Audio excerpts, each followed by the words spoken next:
Добро утро и од мене, празнично издание на магазин на Бирекол. Честит празник, верувам дека овој слободен ден и тоа како ви е добре дојде. Ние љубители сме на споените викенди, ама за кого како се погоди. Важно е дека денес имаме одличен гостин во студиото и можам да кажам дека ми представува особена чест што денеска е од другата страна во магазин, затоа што токму тој ја формира легендарната група, односно бенд Меморија. Само кога јас која година беше? 84-та, да. Значи како му доаѓа, јас сум 89-та, 5 годинки некаде, така. 5 години пред јас да се родам. Не си бил ни во план? Не сум бил ни во план, да, веројатно моите не биле ни запознаени. Што е најважно, овој човек е легенда, не само на македонската музика би рекол, поминал во македонската телевизија, на актерската сцена. Перо Камиказа, тоа е не е име и презиме, мислам дека тоа е еден бренд, буквално бренд. Благодарам. И денеска навистина ми е чест што го имам тука. Се избунив со бројките, ама стварно сакав да споредам со... Многу бројки. 83-та година е формирана Меморија, како музика за представа по барање на Бранко Ставрев, нашиот познат режисер од Македонскиот народен театар. Неговиот син Ристо Ставрев беше гитарист. Дејан Миновски и јас сме во суштина тројцата која формиравме Меморија. Зада веќе во 84-та, од кај што дефинитивно стануваме класична рок постава, значи со 5 члена, Ристо заминува за Мексико, тогаш излезе песната Нена.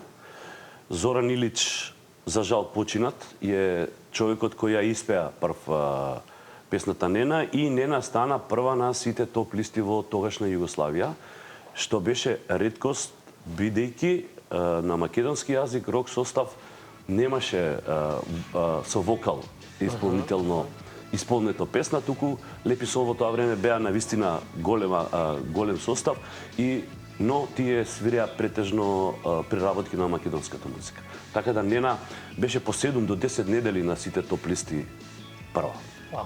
И од тогаш настанува бум, и затоа 40 години, 2024 година и 84 година е земена како датум од кога Меморијаите бележи сега веќе 42 години. Така, минатата година го имавте оној легендарен концерт по повод 40 години јубилеот, но овој пат се собирате повторно во декември, на 25 декември, нели? За сите оние кои што можеби не успеа тогаш да дојдат или па посакуваат уште еднаш, повторно Меморија ќе ја видиме на Јас тоа го викам, се враќаме на местото на злосторот. Во наводници, нели, метафорично, бидејќи тука све почна. Значи, многу концерти во тоа време за рок состави немаше како простор. Сегашен Младински културен центар или тогашниот дом на млади беше место кај што се случуваше скоро све во Македонија, за да после тоа се пресели во хард рок. Доле кога го зема Тоди и Антар и тамо... Кога влегувате во подземјето? Не, на приземје, ова е горе. Значи, тука се случуваше една неверојатна космичка енергија во тој простор. И де факто и де юре све што постоеше во македонскиот рок н рол у тоа време беше тука позиционирано. Ние имавме 91 година после албумот прв, иначе тој носи број 001 во македонската радиотелевизија или тогашна радиотелевизија Скопје. Јас имав серијата Трзвија Скопје и сметав дека на база на мојата популарност и на популарноста на тоа дека во југото бевме најпродаван состав, многу попродаван, кога ќе кажем југотон, мислам на југотон во Скопје, продавницата која за жал веќе ја нема. Во градски трговски центар. Во градски трговски центар, по тоа се мереше тука кој е битен и кој не е битен во продажбата. Се разбира, за вкусови нема да говориме. Меморија беше скоро 3 пати попродавана од Бело дугме и од Ривља чорва.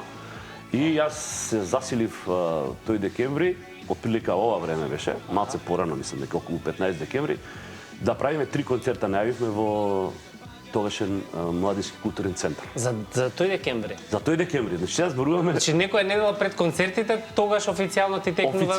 Официјално, предходно сме имале ние повеќе концерти, секогаш било полно. Ама сега викам, ако 2 пати, 3 пати било полно, зашто сега да направам 3 кога сум на врвот на кариерата? Ова е како сега да ти текне, Сега е најавено, меѓутоа да не беше најавено, ајде правиме до крај на декември 3 концерти. 3 концерти еден по друг и сега што се случува? Понекогаш нескромноста знае да добие друг правец, паѓа снег метро и пол. Скопје никогаш не било под таква обсада, снежна како тие денови кога ние го закажавме концертот. Бошко Симоновски, кој беше тон мајстор во тоа време, значи во почетокот доаѓаше Штип и некаде не можеше да влезат во Скопје, де факто ги истоварија кај автокоманда и он пешки доаѓаше до... Поради снегов не може? Да, значи нема движење, нема кола, нема ништо нема. И првиот ден имавме тој, кога имаше најмногу снег, 400 луѓе, вториот ден имавме 50 и третиот ден имавме некаде околу 30 луѓе. Значи да направи федер и да бев скромен ќе беше преполно. Ама ете една поука добив и сега ние да ви кажем овој пат ве разочара тоа во тој период? Не, напротив не мотивира. Многу повеќе велики. Замислете во снег друг да правил концерт не би имал еден човек. Точно. Значи во таков снег од разни населби, во разни населби доаѓа. Ама нели секое зло за добро е сега после толку години ние правиме само еден концерт. Значи ја добив опомената, без разлика што полниме Борис Трајковски, без разлика што полниме сали со 710.000 луѓе. Овој пат решивме да направиме само еден концерт на 25 декември, но секогаш има едно но. Но запирка. Да, на 22 декември официјално ја отвараме изложбата на меморија со сите музички артефакти и следователно по историски дел како изгледало тоа наше заедничко дружење, за да на крајот од денот кажеме дека меморија не е перо, меморија е мозаик од сите луѓе кои биле членови на меморија, кои оставиле траен белег врз составот и со своето присуство и со својата работа направиле меморија да биде ова што е денеска. Така, мислиш дека на некој ќе му текне дека веројатно меморија како бенд, како една музичка историја на Македонија заслужува еден музеј? Не би рекол, тоа треба да биде заеднички музеј. Меморија е само part of history. На толку многу фанови, мислам дека ова изложба која што сега се отвара, надополнета со одредени работи, може да биде на вистинска атракција и на тој начин и помладите генерации реално нели би ве запознале дополнително. Видете сега, пред мене и пред меморија има многу други. Јас ако мене ме прашате за таков историски дел, тоа би го направил за Јонче Христовски. Или така. Или еден заеднички простор со Јонче Христовски, што ја знам, Сариевски, Васка Илиева, сите оние што се великани и која прославија македонската музика секаде низ светот. Правевме еден муабет за тоа кога ме прашувале во емисија кај што зборуваме за рок-н-рол, кој ти е идол? Ја кога ќе кажам Јонче Христовски, они сите се сепнуваат. Очекува некој рокер нешто. Да, не, што ја знам, Брус Спрингстин или што ја знам, Стинг и така натаму. Што не е дека не ги слушаме или не учиме од нив, но Јонче е нешто што го прослави македонскиот јазик секаде низ светот. На Јонче Христовски песните во моментот ги пее на течен македонски јазик директорот на јапонската опера. Така, го има скинато во целост со неговото играње со сакото и се живо и диво. Така да што сакате повеќе од тоа? Апсолутно. Значи, Јонче Христовски е обнароден уметник. Она што се случува со меморија сега, например, дали со Дирлава, дали со Оган под звездите, дали со Нена, и така натаму станува исто уште во време дека сме се уште живи. Например, раритет за Сител, бидејќи гитаристот е ваш технички директор тука, а Ристо Самарџиев од Горни Турдик пее во меморија. Така. Меморија во својот видокруг има направено нешто што малкумина знаат за тоа. Но, во моментот гитаристот на Питер Габриел и не на наша македонка, Јова, ја спремаат Оган под звездите и таа ќе се најде на албумот на Питер Габриел. Вау. Сега, затоа се малце кружив одоколу, за да видам како да го соопштам. Да се формулира. Да, како да го формулирам точно. Тоа е за време на живот Дирла да има скоро 10 милиона прегледи, не постои некоја веселба каде што таа не се свири, Нена е веќе поминувам 2 пати, мега 3 хит, пати. 1000 песни, имаше 150.000 тираж во времето на Детска радост, тоа е за времето на директорувањето на сега ќе ви текне, тоа беше Петре Бакевски. Со директорувањето на Петре Бакевски и тоа е Гинисов рекорд на македонско издание со 150.000 плочи, но да не бидеме нескромни, да кажеме дека тоа се делеше за Нова година во Развигорче, Другарче, Наш свет, сите оние изданија. Веќе се сеќавам. Да, ете, видиш, на сите изданија кои беше и така да меморија има многу такви светли моменти во својата кариера кои се од исклучително значење за македонската музика. Така, морам да те прашам, иако мислев така некако да го почнам муабетот. Како Петар Георгиевски стана Перо Камиказа? Тоа милион пати ја кажам, нели ќе ја скратиме таа. Да, накратко тренирав гимнастика, правев некои работи кои ги бараше тренерот од мене на 9 години, кои беа така речи невозможна мисија, Mission Impossible во тоа време. Значи може да ми рече и од мост да рифнам во Вардар, све што ќе ми кажеше Јове Јованов, мојот тренер, иначе професор по психомоторика на факултетот за физичка култура на ДИФ. И правев еден скок на конј. И во тоа време деца обично премет правеа, јас правев премет со штрауба, што дури ни јапонците, сега тука е возвратна. Овие ги пее нашите песни, јас правев оно што јапонците правеа, како храброст припремени деца. Се врти светот. Да, светот е се некако околу мојот надимак Камиказа. И скокнав, има веќе 9-8 на оценка на тој скок и бев прв на тоа такмичење. Но му викам на Јо, ја ќе рипам, му викам за 10-ка нема смисла, не направив ни една грешка, не можеш 200 да ми земат.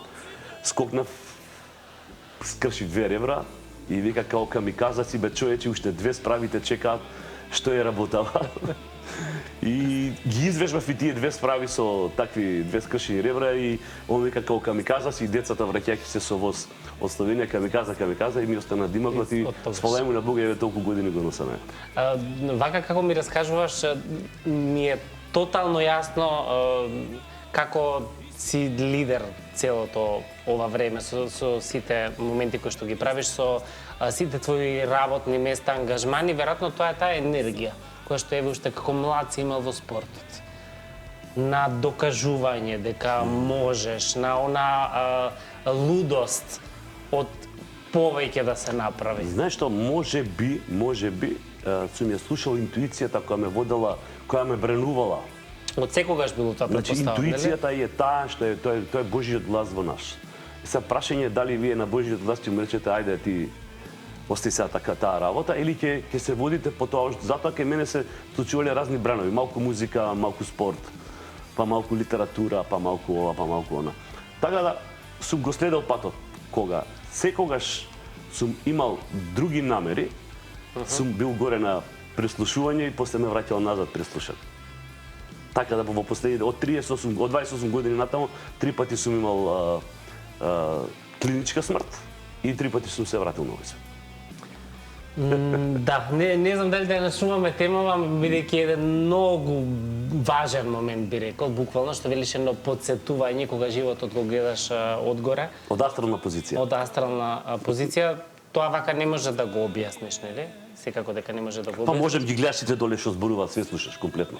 Да. Исто како да си жив со тоа што каросеријата твоја е во незавидна позиција. Телото и духот тука веќе, нели? Да.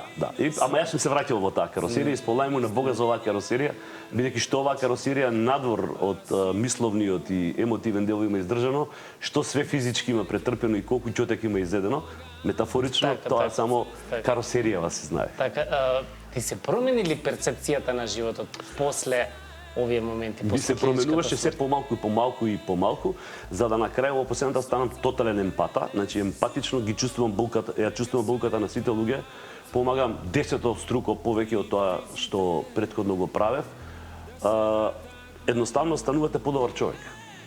И немате многу простор да манипулирате со ситуациите во кои живеете, него се водите во буицата, во реката на животот која Бог ви ја прави секогаш исправно. Ние сакаме, кога сакаме малце низводно да пливаме, понекогаш правиме и грешки, човечки е, бидејќи еден е Бог, еден е тој што не греши, така да јас се надевам дека бидејќи ме враќал сите овие пати, се надевам дека грешките биле мали и затоа ми дава мотив. Тоа било воспитно само. Да, само воспитни, ама овој пат последното беше сериозно воспитно. Да, подолго траеше целата приказна.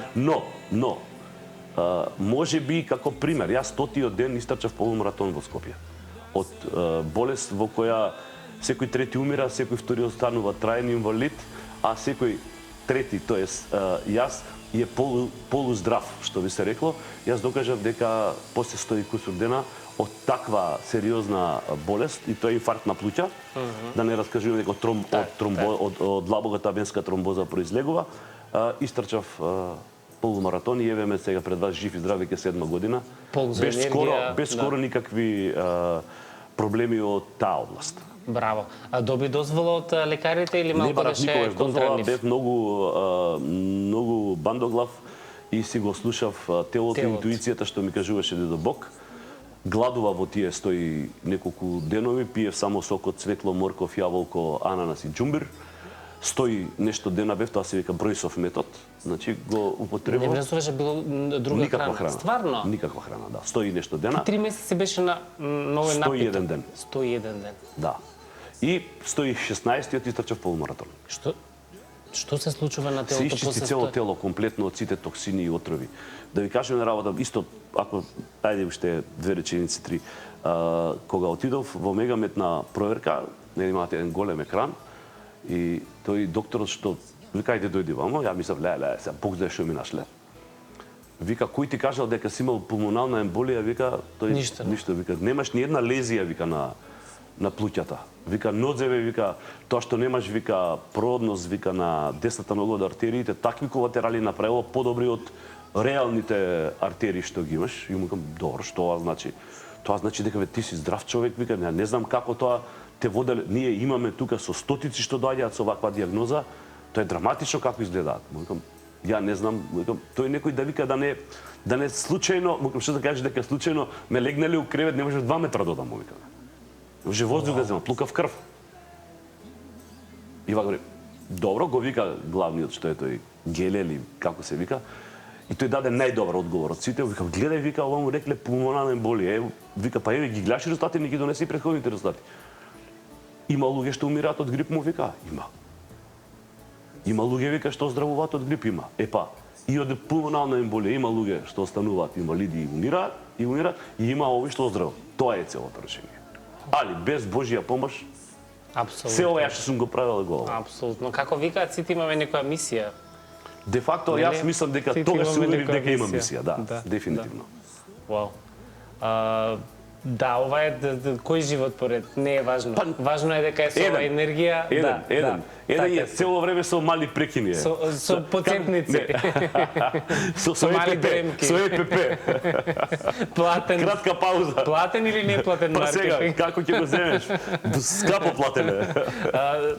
Ваквите примери, како тебе, за тоа те прашав, се стварно потсетник за тоа, бидејќи сите ние знаеме понекогаш да кукаме, да се жалиме, така натаму. Меѓутоа, кога ќе се случат вакви работи, нели човек свеќе дека ништо, буквално ништо друго не е важно. Јас на сопругата ти кажав едно многу битно нешто кога доаѓаше на мене во посета во државна болница. Гледајќи вака од страна, на човек му треба една надкасна, едни тренерки, една подмајца, еден джемпер, кондори и чорапи. И нешто ситно да во новчаникот. Апсолутно. Тоа се тие некои основни работи што после тоа ме научија, секаде кога ќе гледам дека некој има чепка по кантите или гледам овие што се напуштени луѓе, секогаш што имам од џебот вадам и им даваме. Значи тоа е уште појако, бидејќи мене во тој момент тие 500 или 600 динари ништо не ми значат. Додека на нив ќе им значат светлост и знам дека повеќе од нив кога ќе ме видат, како сте, јас одма. Тоа се сите исто така да знаете само Божји искушенија. Тие луѓе. Голем дел од нив.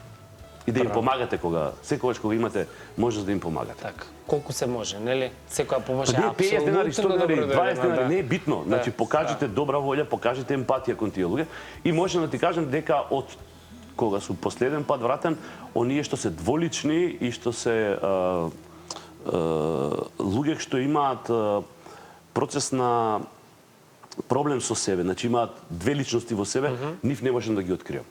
Не знам зошто тој дел ми го остави дедо Бог као бак и можат многу добро да ми се доближат и да направат што сакаат, да ми направат проблем, ама со Божја помош пак сум заштитен, но тие луѓе се едноставно проблем за сите, ама за мене поготово, бидејќи кога ќе станете човек со емпатија, тие воопшто не чувствуваат емпатија, вие сте им одма непријател на нив. Јасно. Вие сте спротивното од нив. Спротивното од нив. Знаете, како Божите чеда и ѓаволските чеда. Така, ама најважно е човек да си остане свој без разлика на тоа, нели? Така е. Како останатите го сакаат да го направат да биде. Ти фали ли театарот? Бидејќи нели ти си дипломиран актер? Јас имам одиграно 600 представи во Суботичкиот народен театар во времето кога беше тоа КПГТ на Љубиша Ристич и Нада Кокотович. Игравме секаде низ светот. Јас за фраканција кажувам, може да го свртите глобусот и да фрлите едно пикадо. Едино ако падне на Антарктико тамо, може би ќе се случи да кажем не сум играл со нив во тие 5 години. Кога се вратив назад во Македонија, пробав да влезам во Македонскиот народен театар. Тамо ми кажа дека треба да го научам македонскиот јазик после толку одиграни представи. Тогаш Шиле или Ристо Шишков му викам, ој не ме прима на работа, вика дојди вамо. Конобар, дојди вамо. Лаша водка. Викам, чекај не ме примија, затоа што не те примија. Тука се подпросечни и просечни. Ти дечко не си за тука. И стварно земавме една флаша водка. Ристо Шишков ми беше пријател, многу голем и јас со него бев до последните моменти од неговиот живот, така речи 2 сати пред да замине од овој свет. И тоа се едни легендарни личности кои де факто граделе мозаик во мојот живот. Дали е тоа Ристо Шишков, дали е тоа Радован Павловски, дали е тоа Петар Андреевски, Димитар Масевски, Јане Коџубаши, да не набројувам, да не утнам, Данчо Чеврески. Тоа се сериозни имиња и презимиња. Тоа се сите имиња кои граделе мозаик и почитување кон македонската гајање на македонската култура во мене и затоа јас можеби делувам понекогаш и архаично, што би се рекло македонски, но јас никогаш не сум нападнал туѓа култура, никогаш не сум нападнал други. Сакајки се себе си ги сакам космополитски сите други култури од кои сум учел by the way и се уште учам. Ево потребува би некој англиски зборови, да се знае дека не сум радикален македонец. Ама добар ти е македонски. Ти благодарам. Се трудам. Да, одлично. Вака кога ќе си направиш едно резиме на сето она што си го направил до сега, неблагодарно е да прашам на што си најмногу горд. Меѓутоа, кои се онака моментите кои што некако посебно ти се истакнуваат или вака секогаш на прво ти доаѓаат во глава?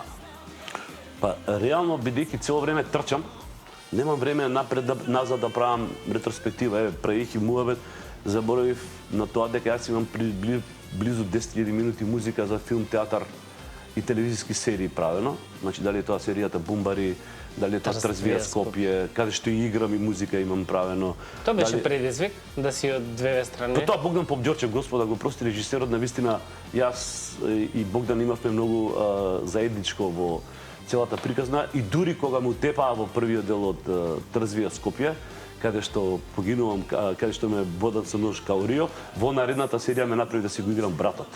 Мефо и продолжив уште 7 епизоди. Ова како шпанските серии. Шпанска се бидај, што да ти кажам, мислам. После тоа следуваше Марика лета со авион на Борис Дамовски, која беше македонски Парис, Тексас филм. Па Крадењето на сликата на Пикасо, на Алјоша Симјановски, Пикасо филмот, еден куп научници, на кој да бидам искрен, во гимназија дека бев имав или единица или двојка физика и хемија, а јас ги играв точно тие Ом, што ја знам Фарадеј и сите оние кои беа историски познати личности, кај што Марија Кири играше во тој дел. Значи едноставно станав раскажувач на физика и хемија, а јас секогаш сум бил слаб ученик по тие предмети. Тоа сега да прашам, си бил слаб или си имал отпор од тоа? Па не сум имал отпор, имаше многу побитни работи у тие години. Спорт, имав поезија, значи не ме интересира овие екзактни науки, повеќе овие комплементарни науки ме занима. Ме интересира и ете резултатот од тоа е ова што денеска сите го гледаме или на еден начин уживаме во плодовите од тоа што јас како дете сум го правил. Иначе, раритетно е тоа дека Оган под звездите, текстот е пишуван на 17 години во 3 сатот и 10 сабајле. И тоа е напишан во еден здив, нема никаква промена во песната, како што ја слушате денеска во текстуалниот дел. Тоа е под прва, седнуваш, пишуваш и тоа. Пишуваш и за после многу години да разберам дека сите големи уметнички дела, да не биде сватено погрешно дека јас се ставам во систем на Пикасо, на што ја знам Рембрандт, на Моцарт и на тие, сите најголемите дела ги имаат пишувани измеѓу 3 и 5 сабајле. Тоа е време кога сигурно има некои истражување нова зошто. Имено баш на тоа истражување се базира ова што ти го кажувам. Значи го слушав целото излагање и кажуваат дека во сабајле во 3 сат кога ќе те разбуди нешто треба да станеш и да го направиш тоа што сакаш да го направиш, бидејќи ти се отворени сите божји патишта и креативни мисли. Така, ама ова кога ќе ти дојде, немој да сте навили аларм во 3 да станете, па не ми текнува. Џабе ти алармот ништо нема да ти текне. Ќе ти остават празни раце да ништо нема да напишеш. Да не сватат погрешно, па од 3 до 5 да не спие народ. Не, ќе бленат само ништо. Имало многу пати кога сум сакал да направам ваков трик како што зборуваш и останувало празен листот од хартија, останувало пенкалото непотрошено. Така да кој ќе направи вака, еве сега за тебе ја направивме песната со меморија после толку години. Значи на концертот имаше аплауз 10 минути песната. Сите ја пеа со 3 месеци, од 3 месеци од излегувањето на песната, сите во салата ја пеа песната, што јас исто така бев малце збунет. Да, колку и да знаеш, едноставно и тебе ти е тоа нов момент. Викаш нова песна, таа ќе биде добра, е свежи и диво, никогаш не можеш да погодиш дали е добра, народот ќе оцени на крајот од денот. Но дека за 3 месеца ќе успее така да ја восприемат, јас бев благоречи збунете. Заедно со сите членови на бендот. Така. И некаде при крајот морам да те прашам, како успеа да останеш доследен на себе си, да останеш толку приземјен после сето ова што се случило, после сите оние бомбастични моменти во однос на твоето име и во однос на кариерата и така натаму. На бумот кој што си го направил ти и заедно со бендот и така натаму. Која е тајната на тоа, бидејќи тоа е големината од друга страна на ваквите луѓе? Еве ќе ти кажам за крај еден раритет. Со Раде Шербеџија во Титус Андроникус представата, каде што Ана Костовска играше Лавинија. Лавинија беше по француски Le Monde оценета Ана Костовска како најдобра Лавинија во историја во Европа. Браво. А Раде нешто беше полуден и вика, имав кола стокец, вика, ајде идеме у Црна Трава. Му викам, па кај е бе тоа Црна Трава? Му викам, вози јачи да ти кажем, и одиме тамо. И во кафаната една коноварка, ангел. Немам појма како тоа се погоди, а позади нас горе телевизор. Во оние дрвени едни шифонјери у тоа време се чуваат тие телевизори, отворено. Муини сукња и пиеме јас некоја ракија, мене никогаш не ме било за пиење, by the way. Обично сум истурал доле по земја, за да им правам друштво. Не, после прва, втора, едноставно не ми држи телото. И она вика, ајде још едно пиче, ако имате нешто да наручите, ја ќе мало да гледам на телевизија, па да ми дате мира едно 10 минута. И имаш вака контра, ние седиме со Раде, имаш ова, па имаш ова, и Раде се опушта, заврши тоа што гледа девојката, и вика, ел може jedan аутограм? И Раде трга да се подпише. Вика, не ви господине, млади господине, тоа е ишла серија Трзвија Скопје, ви сте тој из Трзвија Скопје, викам, тоа на ерата. Раде полуде. го засени. Не го заселив, ама логично е да нели сите го знаат и така, абе, полуде човекот. Вика, ајде, уставиме одма и фрли тамо, не знам, 50 марки и става. Вика, кад доđem у суботу да трашим, викам, супер е, викам, дај да отпратим од човека, викам. Сакам да ви кажам, значи, одговорот на вашето прашање е тоа. Само да ја следите собствената интуиција.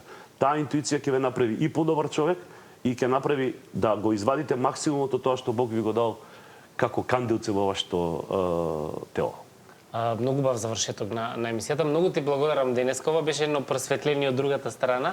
Ќе ти го оставам тебе да го честиташ празникот, да не биде дека ете си водител денешниот. Договорено. Ете, заеднички ќе го честитаме со онаа ваша прилуба песна За тебе, која што нели ја споменавме сега. Да се гледаме за убави работи, меморија 25 декември, 22 отварање на изложбата ќе биде отворена секој ден од 12 до 9 навечер. Така е. Фала ти уште еднаш, жив, здрав и да се гледаме за убави работи. Да си жив и здрав. Ето така. Уживајте со меморија За тебе за крај на денешното издание на магазин. Среќен празник уште еднаш и се гледаме утре во 10 часот во живо. Чао, чао.